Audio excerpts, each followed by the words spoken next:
Dahil ikaw ang nagtiyaga. Dahil ikaw ang hindi nawala ng pag-asa.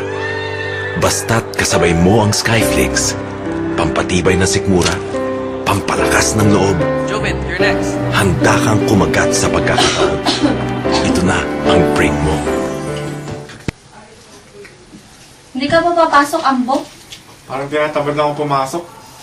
Pasok ng pasok, eh, alam namang nangyayari. Kantin tiyaga lang. Parang gusto ko na talaga mainis, Marta. Kantin tiyaga lang, may awa ang Diyos. Sa araw-araw na ginagawa ng Diyos, nakikiusap pagmamakawa. Halos maglumuhod na ka sa mga yun. At kung iisipin, pinagtatabuhan mo naman ang kinukuha mo. May awa ang Diyos. Ida, gising na. Kunin mo naman polo mo.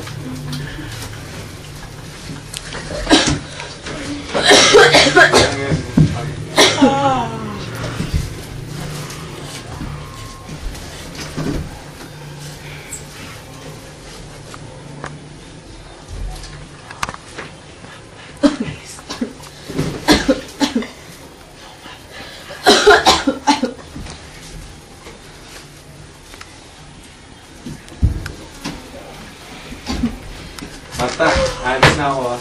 Sige, ano.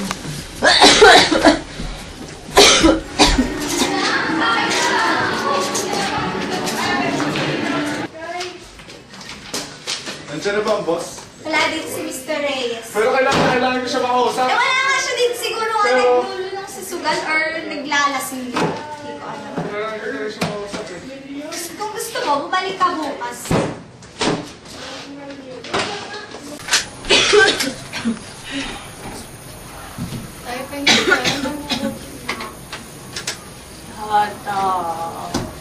Kahit na yung pera pambiling biskwit at ibili na rin natin ng gamot si inay.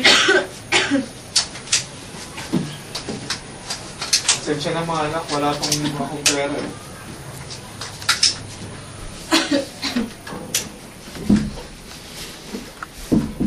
Marta, hanggang ngayon di pa rin napipirmahan ng aking cheque, Mr. Reyes. Kantin tiyaga lang, Ambo. Pipirman din nila yan. Ay, pingin pera. Gutom na talaga kami. Tala!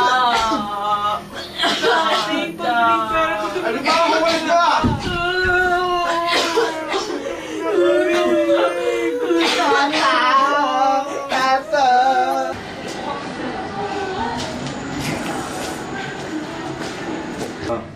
Sige.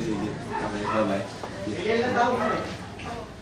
Mr. Reyes! Ito na po. Permahan niyo na po ito.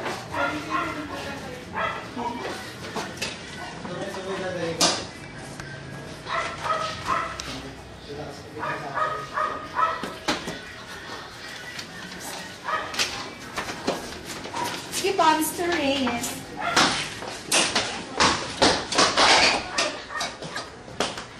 Mr. Reyes, pirmahan mo ng voucher ko. Hindi pa pwede kasi wala pang pundo ang kumpanya. Sabing pirmahan mo na eh!